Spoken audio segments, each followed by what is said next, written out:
Глава Ингушетии Махмуд Аликальматов поздравил сотрудников и ветеранов ФСБ с профессиональным праздником. Уважаемые сотрудники и ветераны Федеральной службы безопасности, примите искренние поздравления с профессиональным праздником. Вы стоите на страже безопасности государства и его граждан, обеспечивая суверенитет и территориальную целостность страны, а также нерушимость ее конституционного строя. Ваша постоянная работа с преступностью позволяет гражданам чувствовать себя в полной безопасности. Выражаю вам искреннюю благодарность за вашу безупречную службу, преданность своему делу. От всей души желаю вам крепкого здоровья, счастья, благополучия и дальнейших успехов в служении Отечеству. Более 440 миллионов рублей будет дополнительно направлено на реализацию программ устойчивого развития предприятий энергетики и ЖКХ в Ингушетии, Дагестане и Северной Осетии, которые стали пилотными регионами в этом проекте. Более 39 миллионов рублей получит Ингушетия. Средства пойдут на софинансирование расходов этих регионов на реализацию мероприятий, предусмотренных региональными программами устойчивого экономического развития предприятий энергетики и жилищно-коммунального хозяйства. Во время проведения рейдовых мероприятий в Сунжинском районе лесники Минприроды обнаружили свалку из автомобильных шин неподалеку от лесного массива. В Минприроды напоминают, что шины, разлагаясь, выделяют токсичные вещества, загрязняющие почву и воду, а их сброс в лесу, канавах или на стихийных свалках – нарушение закона, влекущее за собой штрафные санкции.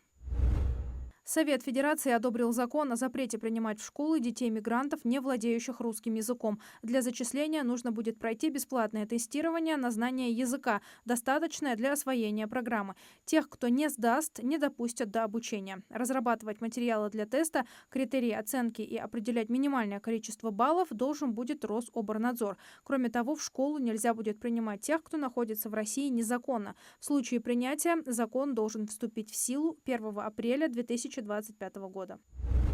Банки и микрофинансовые организации будут обязаны рассказывать о рисках кредитов. Так, в рекламе кредитов и займов будут делать предупреждения: оценивайте свои финансовые возможности и риски. Кроме того, обязательно будут указывать все условия, влияющие на полную стоимость кредита, или ссылку на сайт с этой информацией. Важно, что такое предупреждение должно легко читаться. Его размер должен быть не менее 5% от размера самой рекламы, а на радио или телевидении оповещение должно длиться не менее 3 секунд.